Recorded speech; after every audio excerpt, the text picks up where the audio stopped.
swear, by the power of the gods and the river Styx, to tell the truth, the whole truth, and nothing but the truth, to the best of my ability. Distinguished members of the jury, I stand here today before you, pleading guilty against the charge placed against me. First-degree murder. Yes, I killed her. And some of you would say it was premeditated. But unlike what you might assume of me, I didn't do it out of malice. Let me start from the beginning. The victim was a young girl, aged 15. She had dirty brown hair, blondish brown, recently cut into a pixie cut / Karen cut, i.e. the first haircut of all transmasculine people. Her eyes were a dark brown, often referred to by her mother as shit brown, though all of her lovers would insist it was chocolate. She was a sophomore in high school, a Catholic high school in Alton, Illinois, though she grew up in St. Louis. She was pale, tall, mid-sized body type. She was in theater, choir, an academic science team, and maintained over a 4.0 GPA. Many people would have described her as kind, shy, curious, and quite the nerd, as she read books like they were oxygen and was an avid anime fan. As the autopsy report stated, she died from a lack of nutrition, directly because of me. I starved her, so I could take her place. She always knew something was wrong with her. She never fit in with other children, and not in a pick-me way. She couldn't connect to any Barbie doll, or the pink her mother forced her to wear, or the dresses. She obeyed. She made her own stories. Often, she ended up wearing jean shorts and her t-shirt, especially her favorite one. It's brown, and it said, "Brown-eyed goddess." She played in dirt and pine needles instead of leaves because pine trees were the only trees in her apartment. At the time of her death, she had several scars from injuries she sustained in childhood, from skinning her knees racing down a hill on her bike to gashing her head open on a metal railing. She played basketball. She wasn't boy crazy, instead reading books about magic in the corner. For a while, she faked it. She faked belonging. She ignored the stab in her chest every time she was assigned to the girls' team in PE.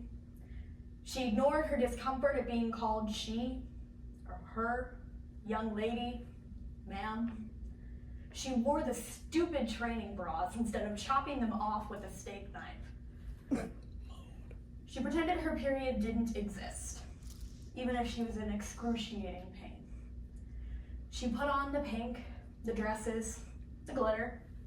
She learned to do makeup in a way that highlighted her eyes, her cheeks.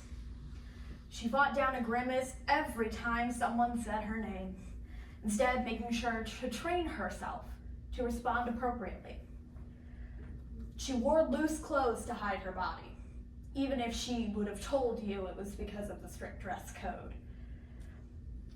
She wiped away her childhood, wearing a mask of femininity.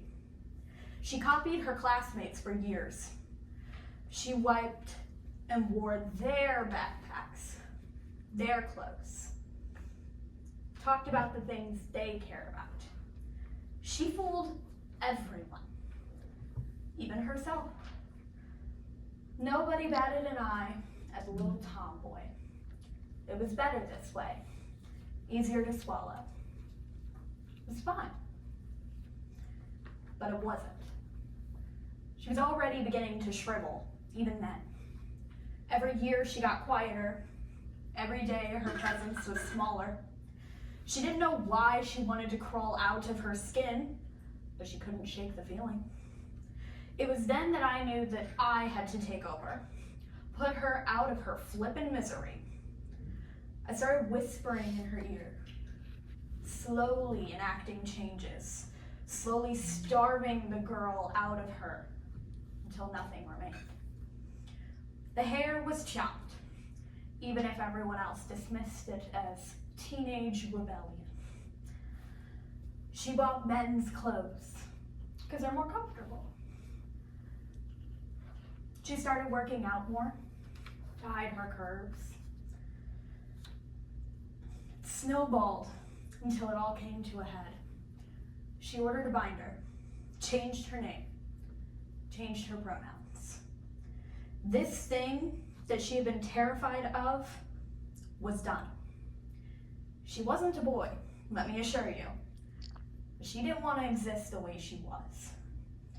Her essence would remain, but she herself had collectively been buried between the pages of the scrapbooks in her mother's basement.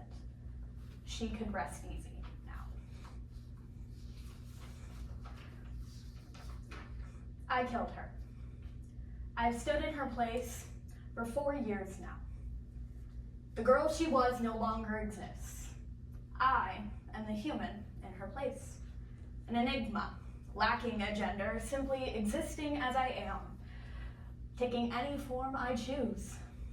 It is better this way, for the both of us. She can rest easy, and I live the life that girl always wanted to, slowly redeeming our lost childhood. She is proud of me, not resentful of me. This is who she was inside all along. I just had the courage to actually do something about it.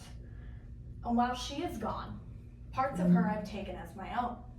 I embrace her intellect, her curiosity, and even her short temper. All of the traits she was bullied for. I do not, and will not, ever show remorse for my crime. I did what was best for her. She is grateful to me, and you should be too.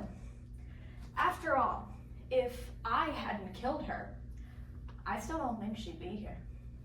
She would have done it herself. And that, fine jury, is the reality of being any form of trans in this wonderful country.